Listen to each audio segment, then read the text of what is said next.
about a person who's not in the country. He's in actually an enemy state location on both levels. Even enemy. Okay. Towards you, to Israel. I'm talking about the Israeli side, how he's perceived from the other side. So that's why it's not easy. I see. I could go to jail saying that I like Hamas. You know that. No, you will not go take to jail. Yeah, I see. It's still very interesting to try to have it. I'll talk to Ziad tomorrow. Yeah, and I think it's more interesting to hear. People would enjoy, like people wouldn't. The word "enjoy" is not like when I think of Palestinian characters between someone like Dahlan or someone like Mishal, or maybe Marwan Barghouti would be an interesting character too. But he's not even allowed to see anyone. Yeah, he's now in jail, but we can have Mustafa Barghouti instead. What's Mustafa is someone I am kidding. Who talks to everyone. Yeah. It's easy. Mustafa should be easy. I'm thinking of whom we get. So, what are the headlines today in the Palestinian newspapers? Coordination is still going on.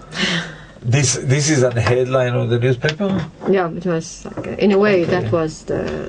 Do you have any headline? Occupation is still going on? Yes, that there were like there were names of people that were arrested in Jerusalem. That there was an incursion to the Aqsa today. Actually, that was on Man, and the whole thing about going to the Security Council. I see. This was headlines. Okay, I see. And the Israeli elections is always on the headlines. What do you think about Israeli elections? I admit that I feel envious. So? It's more than one level. From one side, I'm envious that you people are having your fourth elections while you don't have. While we don't have. It's not just and not only because of us. No, it has nothing to do with you. It's like you, of course, will always be the main reason. We are always the reason to problems, but in this case. But yes, this one you are different. It has nothing to do with you. But from the other side, is that when you see how things are going on in the Israeli side, it's pretty funny. I think you guys are either into this Jerusalem syndrome situation, or you know somehow apparently there is something about the Middle East that makes people become crazy about positions. So it's not only us, it's you too. In this case, not only us, it's you too. Okay. Because when you think about it, this whole thing of people really like fighting to become the future prime ministers, who is going to head the government. This is what I see in the Israeli elections this time. It's not about the real main issue that why do you need to... Actually, why are you going to elections? It's not the issue anymore. Aside from that, we need to get rid of Netanyahu. But the whole is like, you know, this campaign, people are really competing on who is becoming the next head of government. Okay, it's nice. This is very Palestinian, actually. But no, this is very democratic. But we have many candidates now. Yeah, but that's the point. But this is, I think, very creative, and I think no democracy in the world saw that. To have two different parties, two different people from the same party for rotation.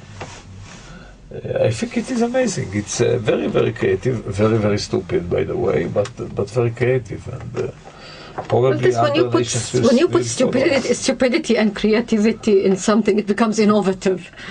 But also, this, you know, there is something ironic in this. Because when you say, like, if you see the coalitions that are taking place, you're seeing like right and left forming coalitions into becoming whatever we will know as center. It's kind of a joke. But we don't see right and left going together. I think that we don't realize that the political map in Israel changed and people that we consider that they are left, they are not left, they are center or whatever, and people we consider they are center, they are left, and the opposite. But maybe there, but I think Israel is witnessing the diminishing of the left. Yeah. You're having just a few merits is one of them. Like you will have very few weak, small parties on the left side, and all what used to be left. Yes, because it will be weak because it's small. It's like its power is in. Like the labor is effectively gone, and no, they are not gone. But it's like they have Tzipi Livni is there. They're going to make it. But that's the point. When you see Tzipi Livni and Herzog in one thing that is going from left to and right to this, so it means that the left is becoming non-existent. It's becoming too much on the side, and you will have a real strong radical right. Okay. It will start from the Likud and end in those Orthodox religious parties, and they're going right. And the center doesn't want to say that we're left, and they don't want to say they're right. And this could serve, I think, Israeli population just for the meantime, because the Lapid, his name is Lapid, Yair Lapid. You know what is Lapid? Lapid is Mishal? Yeah. In the meaning of the name? Yeah. Why? Kind of it means like lapid is fire? Yeah. Oh, I didn't know. Why did I connect it with a certain animal? I don't know why. So if you cannot make it with Mishal, you can go for dinner with Lapid. Yeah, he looks good. He looks better. No. Listen. Mishal looks good. We have to admit that. Looks good? Yeah, I think he's sexy. Okay. So, I think he looks like George Clooney. I see. So we should not ask things like that in radio, but that's why. But I see that you want to stay the night after the dinner, so it's not only the dinner. I was joking with a friend of mine the other day. We were thinking like, who's become? We don't have. You're having elections, and we're discussing our future president. Okay. See, this is how it goes. So I was telling him, I was like, no, I wouldn't mind the whole idea of becoming a second, third, fourth wife in this case. Because it's not because of the idea of marriage. Of him? Of course. Fourth wife? We don't know if the man has more than one wife, but it's like maybe second, third, fourth. But instead, like, some people will call you a lover, some people will call you a wife. Okay. In his case, it will be a wife because of the, halal and haram in Islam. No, what is halal and haram? That you cannot have a relationship without marriage. So. Of course. Okay. And Khaled Mishal is a religious man. Okay.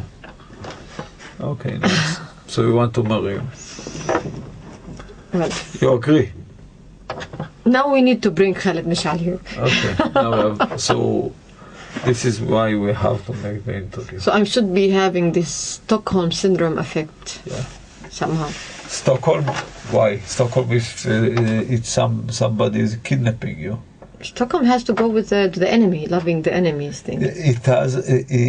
When you love the one who kidnapped you, or yeah, it's falling in love with occupation. In a way, you can say if you like Israel, is that you have it, if you consider Israel as the one who... But we always call it this way, like when the relationship between Palestinians and Israelis are under this effect in that situation. Yes, it is. With what is called Stockholm Syndrome.